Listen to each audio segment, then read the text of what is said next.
Security एक ऐसा subject है जो रोज़मर्रा पर इसके ऊपर नज़र रखनी पड़ती है, जहाँ पर हर शहरी जो किसी न किसी तरीके से अपने आप को इनसिक्योर महसूस करता है। इस मिलिटेंसी के दौर में उसके कंसर्न्स को एड्रेस करने की कोशिश की जाती है। ब्रॉडर तौर पे इंडिविजुअल सिक्योरिटी एक अलग सब्जेक्ट है, उसके ऊपर रियासत की इस वक्त ड्यूटी की सिक्योरिटी रिव्यू कमेटी है, वो फैसले करती है। वो अपनी जगह पे इस इशू को एग्जामिन कर रहे हैं, मगर हमने वहाँ पर सिक्योरिटी का एक बेहतर एनवायरनमेंट पैदा करने के लिए हाल ही में सिर्फ 16 या 17 दिन के अंदर 27 मिलिटेंट्स को मार गिराया है, जिसमें लश्कर के, हिजब के, जैश के सब तरह के मिलिटेंट हैं। बहुत बड़ी बुखलाहट पैदा हुई है पाकिस्तान एजेंसीज़ के बीच में। निशाना बना रहे हैं, जिसके लिए उनको खमियाजा लोगों का भी भुगतना पड़ेगा और सिक्योरिटी फोर्सेस का भी भुगतना पड़ेगा। देखिए, तो मैंने पहले कहा कि उनकी कोशिश है। अभी जो पिछले 5 महीने में ऑपरेशंस हुए हैं, उसमें बहुत बड़े कमांडर मारे गए। पाकिस्तान की जो नक्श कदम के चलने के लिए, उनकी हदायतों के मुताबिक जहाँ पर वायलेंस चलाने के लिए, बढ़ाने के लिए जो लोग काम करते हैं, उनका खात्मा हुआ है बहुत हद तक। अब फिर से उनकी कोशिश है कि उस आतंक को फिर से बढ़ाने के लिए, आतंकी वायलेंस को फिर से बढ़ाने के लिए इस तरह के लोगों को यहाँ भेजा जाए। इसीलिए उनके जो कैंप वहाँ पर हैं, लॉन्च पैड्स वहाँ पर हैं, वो इस साल सर्दी में भी बंद नहीं हुए। सर्दी ख़त्म होने का भी इंतज़ार नहीं किया। 31 मार्च को पहला उनका दस्ता जो आतंकियों का, वो केरन सेक्टर से क्रॉस करवाया गया और 5 दिन के अंदर ही केरन सेक्टर में मारा गया। उसके बाद भी इस तरह के दस्ते भेजने की कोशिश करी गई। बॉर्डर की सिक्योरिटी ग्रिड इस वक्त पूरी तरह सतर्क है, उनकी कोशिशों को नाकाम किया जा रहा है, मगर इसके बावजूद भी जो लोग क्रॉस करने में कामयाब होते हैं, उनका ख्याल रखने के लिए हिंटरलैंड की जो ग्रिड है, हमारी जो इंटरनल सिक्योरिटी ग्रिड्स हैं, वो भी सतर्क हैं और अपना काम कर रही हैं।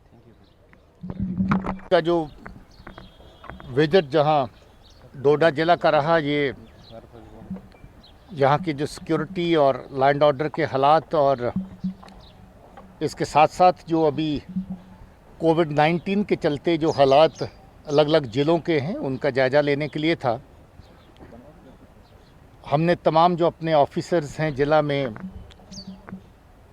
और रेंज के डीआईजी, जोनल आईजी साहब, सबके साथ मिल कर के हालात का जायज़ा लिया।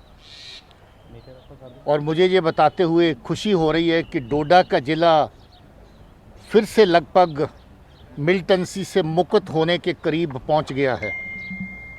अभी पाकिस्तान के इशारे पर चल रही जो मिलिटेंसी जहां पर है, जिसको बार बार वो इस एरिया को टारगेट करने की कोशिश करते हैं, जहां के अवाम को, जहां के लोगों को नुकसान पहुंचाने के लिए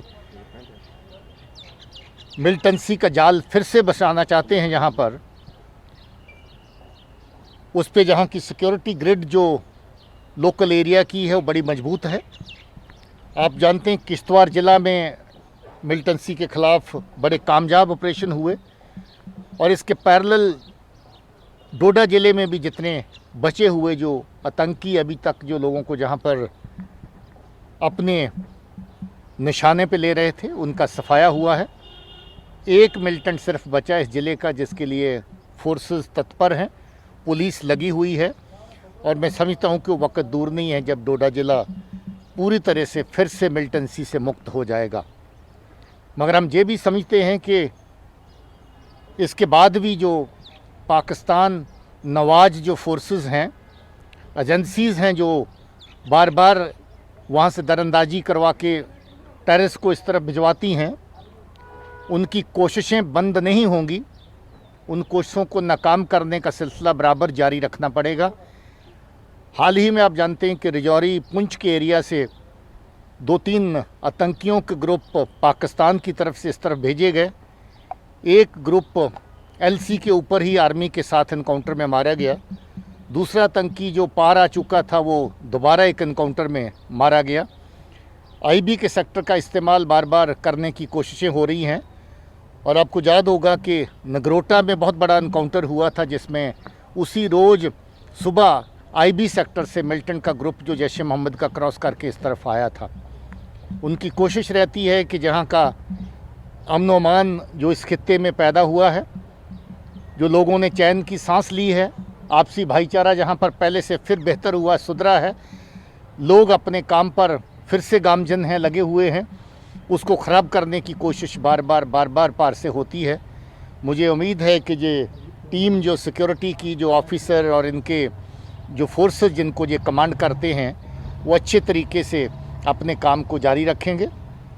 मुझे ये कहते हुए भी खुशी है कि जहां कोविन का जो कंट्रोल की कार्रवाई है उसमें ज़िला इंतजामिया, पुलिस और फोर्सेस ने मिलकर के बहुत अच्छा काम किया है, लोगों की सेवा और सुरक्षा में लगे हुए हैं और हम उम्मीद करते हैं कि ये इसी तरीके से लोगों का साथ देंगे, निभाते रहेंगे, ताकि कोविन का जो नया चैलेंज इस वक्त मिलिटेंसी के साथ साथ सब जगह पर है उसका मुकाबला भी अच्छे से किया जा सके और अपने लोगों को इस महामारी के अंदर बचाया जा सके।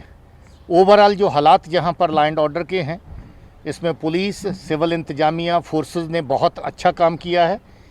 कहीं कोई लॉ एंड ऑर्डर की सिचुएशन की शिकायत नहीं है।